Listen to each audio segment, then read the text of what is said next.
Good morning, Year 10. I hope you're all well. I'm going to speak to you today about congruence and similarity, which is on page 56 to 57 of your online Caboodle textbook. We need to know what both of these words mean. They're both slightly different, so we'll try and explain that just by looking at a little example. So here I've got three rectangles, A, B and C.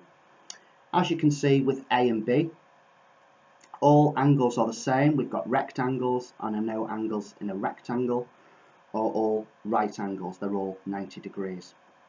These two sides are identical. I've got a 2 and a 2, and these lengths as well are 4 and 4.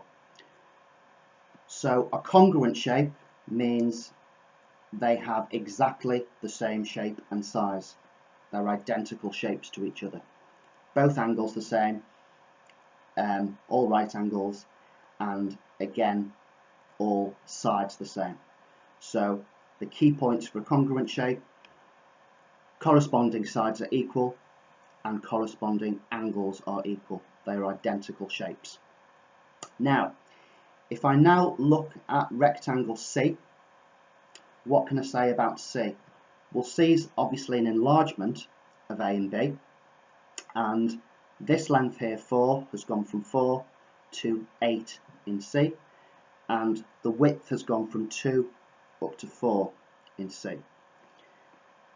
So for similar shapes, one is an enlargement of the other.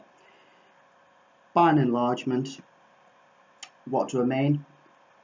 So angles will stay the same. Again, we've got right angles. It's a rectangle, so all angles will be right angles, and corresponding lengths will be in the same proportion. If I look back at my shapes, I can see that to get from 4 to 8, it's a scale factor of 2, and for the width, 2 goes to 4, so that is an enlargement of 2. So for similar shapes, one is an enlargement of the other. The angles will stay the same, all right angles, and corresponding lengths will be in the same proportion. So I can say from these notes that rectangles A and B are congruent, they're identical shapes and sizes, and I can also say that C is an enlargement of A, or B of course, and the way I can get the scale factor is to look for similar sides. How do I get from 2 to 4? Well, I multiply by 2. How do I get from 4 to 8? Again, I multiply by 2. So one is an enlargement of the other here. If I change this measurement from 8, let's say, to 10, then these two shapes would not be similar, A and C, because from 2 to 4 I'm multiplying by 2, but if I multiply 4 by 2 I would get 8, so here the corresponding lengths would not be in the same proportion. From 2 to 4 I would be multiplying by 2, and from 4 to 10 I will be multiplying by 2.5. Now the next thing we need to know, and again this is on page 56 to 57 of your textbook, is the tests for congruence for a triangle. And we need to learn these, we need to know these, and there are 4 of them. So do have a look on that page of your textbook as well. So the first test is SSS. So S stands for side and A will stand for angle in the next example. So for these two triangles, I can see that this side is the same as that one, this side is the same as that one, and the third side, 3 notches, is the same as this one here. So if I have two triangles where all 3 sides are the same length, and it doesn't have to be in the same orientation, this one could be flipped over or that one turned round, then SSS, that will mean that these two triangles are congruent and therefore identical to each other. The second example is side, angle, side, sometimes shortened, as you will see in your book, to SAS.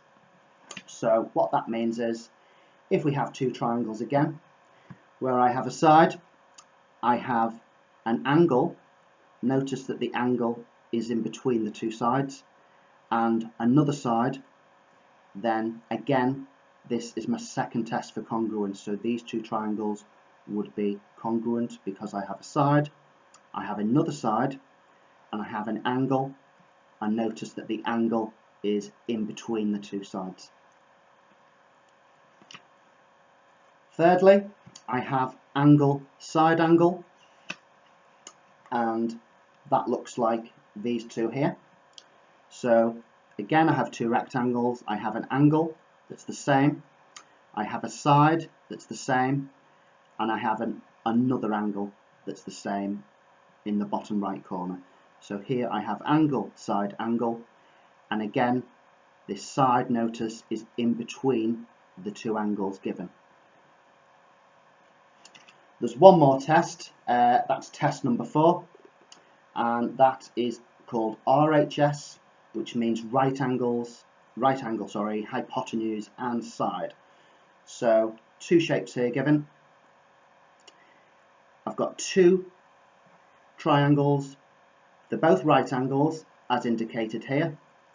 The hypotenuse is, remember, the side opposite the right angle. So if I draw a line straight through my right angle, that always points towards the hypotenuse. So here and here. So again, I can see that this hypotenuse is the same as this one here. I also have another side given to me. So this side is the same as this one. So just to recap on that again, I've got a right angle, I've got a hypotenuse, which remember is the longest side found opposite the right angle, and I have another side. In this case, it was this one given. Alternatively, it could have been this one here. So 4 tests to learn there. Again, they're in your book. Have a look at them.